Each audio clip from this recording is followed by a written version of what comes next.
Assalamualaikum warahmatullahi wabarakatuh. Perkenalkan, nama saya Joko Pujianto, calon guru penggerak angkatan 10 Kabupaten Semarang dari SMA Negeri 1 Bergas. Pada kesempatan kali ini, saya akan mempresentasikan tugas modul 1.4 tentang budaya positif, yaitu koneksi antar materi. Koneksi antar materi kali ini menyambungkan antara modul 1.1 tentang filosofi pemikiran Ki Hajar Dewantara, modul 1.2 tentang nilai dan peran guru penggerak, modul 1.3 tentang visi guru penggerak, dan modul 1.4 budaya positif. Tujuan pembelajaran pada koneksi antar materi ini adalah CGP mampu memahami keterkaitan konsep budaya positif dengan materi pada modul 1.1, 1.2, dan 1.3. Yang kedua, CGP dapat menyusun langkah dan strategi yang lebih efektif, konkret, dan realistis untuk mewujudkan budaya positif di sekolah. Tujuan akhir dari pembelajaran modul kali ini adalah keterkaitan dari 4 modul 1.1 sampai dengan 1.4 adalah terciptanya profil pelajar Pancasila, yang mana siswa dapat memiliki karakteristik yang beriman, bertakwa kepada Tuhan Yang Maha Esa, dan berakhlak mulia. Yang kedua, memiliki karakter berkebinekaan global. Yang ketiga, siswa memiliki jiwa bergotong royong. Yang keempat, memiliki kemampuan yang kreatif.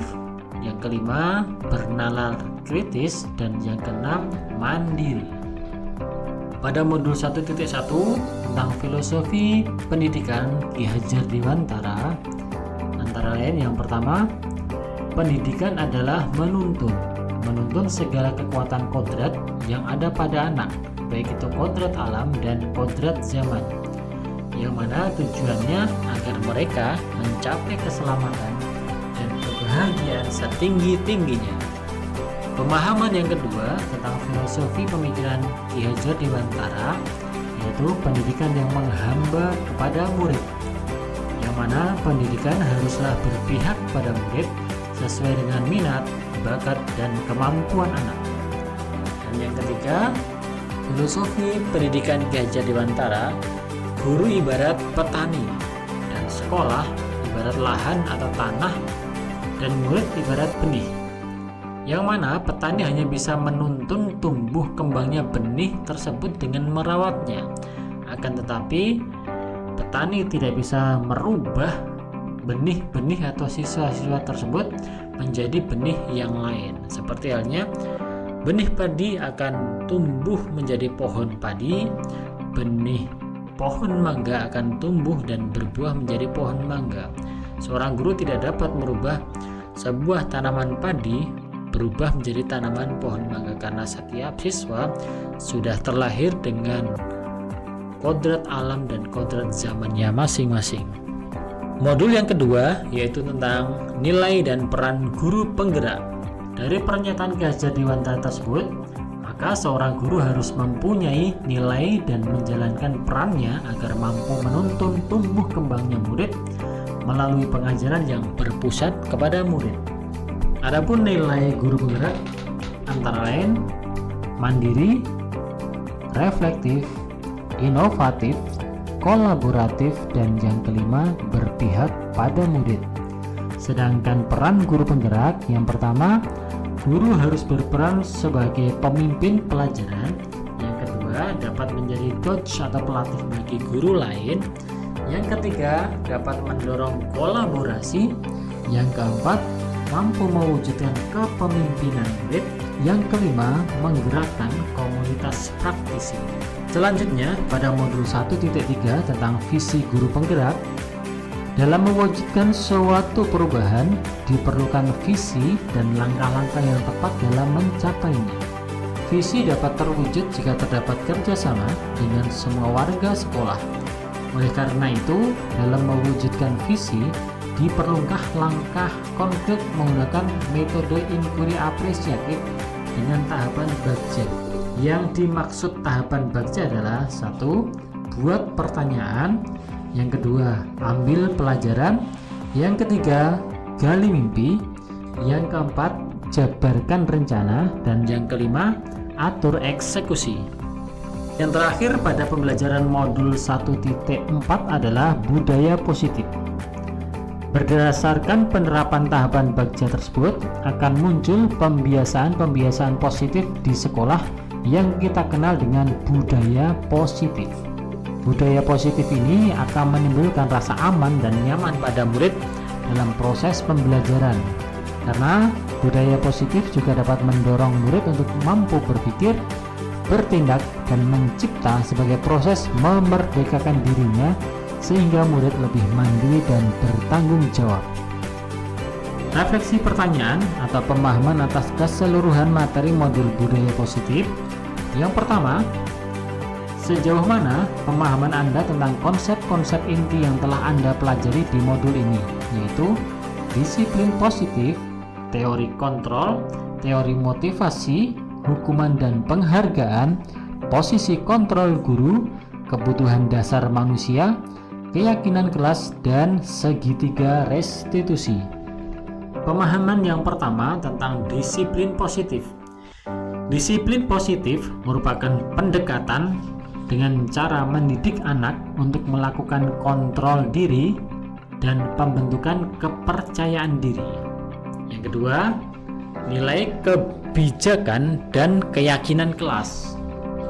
Sesuai dengan tujuan Mulyadi, di sini mengacu pada nilai-nilai dan prinsip mulia yang dianut seseorang.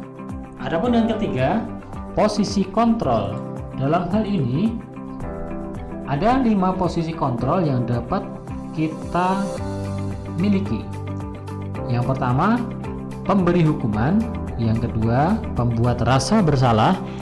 Yang ketiga, sebagai teman. Yang keempat, sebagai pemantau. Dan yang terakhir, sebagai manajer. Selanjutnya, pemahaman terkait nomor 4, kebutuhan dasar. Bahwasannya setiap manusia memiliki kebutuhan-kebutuhan dasar. Tentunya kebutuhan yang pertama dan yang utama adalah untuk bertahan hidup. Yang kedua, kebutuhan tentang kasih sayang. Selanjutnya, kebutuhan dalam hal rasa diterima.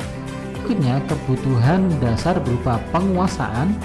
Yang keempat, kebebasan. Dan yang kelima, kesenangan.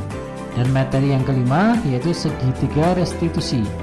Dalam hal ini, segitiga restitusi ada 3 tahapan. Yang pertama, menstabilkan identitas. Yang kedua, validasi tindakan yang salah. Setelah itu diakhiri dengan menanyakan keyakinan. Refleksi yang kedua, perubahan apa yang terjadi pada cara berpikir Anda dalam menciptakan budaya positif di kelas maupun di sekolah Anda setelah mempelajari modul ini? Setelah mempelajari modul ini, saya berpikir bahwa untuk menciptakan budaya positif di kelas maupun di sekolah harus melibatkan siswa dalam perencanaan hingga pelaksanaan budaya positif dengan harapan mewujudkan kelas atau sekolah yang nyaman, aman, positif berdasarkan keyakinan kelas atau sekolah yang diyakini bersama. Adapun perubahan lainnya bahwa posisi kontrol saya yang selama ini sebagai penghukum atau pembuat merasa bersalah ternyata kurang tepat untuk mewujudkan disiplin, sehingga perlu merubahnya menjadi posisi kontrol manajer dan menerapkannya dalam segitiga restitusi. Refleksi yang ketiga, pengalaman apakah Anda alami dalam penerapan seperti konsep-konsep inti dalam modul budaya positif, baik di lingkungan kelas maupun sekolah Anda? Pengalaman yang pernah saya alami dalam menerapkan konsep modul budaya positif yaitu ketika saya mempunyai keinginan untuk menyelesaikan permasalahan pelanggaran atau indisipliner pada siswa dengan memposisikan diri sebagai manajer. Walau terkadang sikap saya berbenturan dengan budaya sekolah yang terbiasa menghukum siswa sebagai langkah jitu membentuk kedisiplinan. Maka dari itu, saya memerlukan suatu pendekatan khusus dalam mensosialisasikan hal ini kepada teman sejawat atau rekan guru di lingkungan sekolah. Yang keempat, Bagaimanakah perasaan Anda ketika mengalami hal-hal tersebut? Perasaan saya ketika mengalami hal tersebut adalah merasa lebih tertantang untuk mengimplementasikan posisi guru sebagai manajer dan menerapkan segitiga restitusi dalam menangani kasus indisipliner siswa.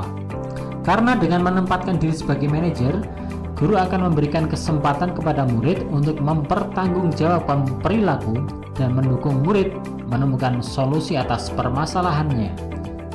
Saya juga merasa tertantang untuk menyusun strategi untuk mensosialisasikan konsep budaya positif kepada rekan sejawat, agar kami dapat berkolaborasi melakukan perubahan budaya positif di lingkungan kelas maupun sekolah.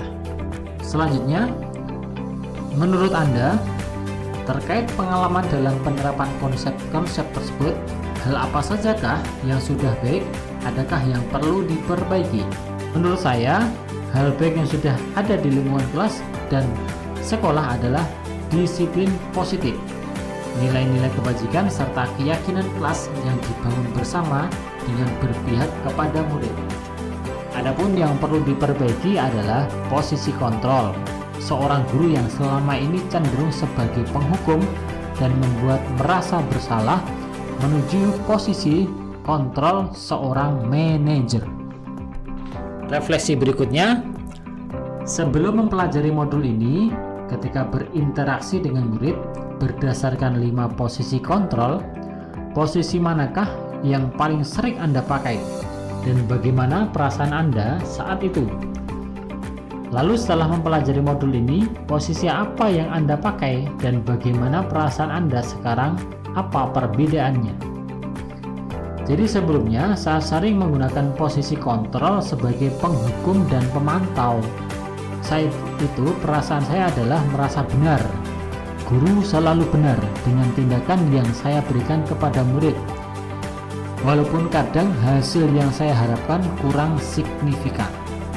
Lalu setelah mempelajari modul ini tentang budaya positif, saya mencoba menggunakan posisi kontrol sebagai manajer. Saat saya mampu memposisikan diri sebagai manajer dengan penerapan segitiga restitusi, saya merasa bangga dengan murid saya yang lebih menunjukkan rasa tanggung jawabnya saat memperbaiki kesalahannya. Selanjutnya, sebelum mempelajari modul ini, pernahkah Anda menerapkan segitiga restitusi ketika menghadapi permasalahan murid Anda? Jika iya, tahap mana yang Anda praktekkan dan bagaimana Anda mempraktekkannya? Jadi sebelumnya saya pernah secara tidak sadar menggunakan konsep segitiga restitusi. Jadi memang sebelumnya teori ini belum pernah saya pelajari. Jadi mungkin pernah melakukannya, namun belum tahu ternyata hal yang pernah saya lakukan adalah segitiga restitusi. Namun tahapan restitusinya tidak secara detail. Tahapan yang pernah saya lakukan adalah menstabilkan identitas dan validasi tindakan yang salah. Saya belum sampai pada tahapan menanyakan keyakinan, karena sebelumnya saya cenderung meminta siswa melakukan perbaikan atas kesalahannya dengan minta maaf misalnya, berdasarkan cara saya, bukan pendapat atau cara siswa sendiri. Selanjutnya, selain konsep-konsep yang disampaikan dalam modul ini, adakah hal-hal lain yang menurut Anda penting untuk mempelajari dalam proses menciptakan budaya positif, baik di lingkungan kelas maupun sekolah? Hal yang menurut saya penting dalam menciptakan budaya positif adalah yang pertama, kolaborasi atau kerjasama yang baik semua warga sekolah maupun stakeholder yang ada di kelas maupun lingkungan sekolah, serta tentunya sarana prasarana sekolah yang mendukung. Karena kerjasama warga sekolah dalam mewujudkan nilai-nilai kebajikan diperlukan agar dapat membangun budaya positif di sekolah. Adapun sarana dan prasarana sangat menunjang untuk mewujudkan sekolah yang nyaman, aman, dan mendukung proses pembelajaran yang menyenangkan.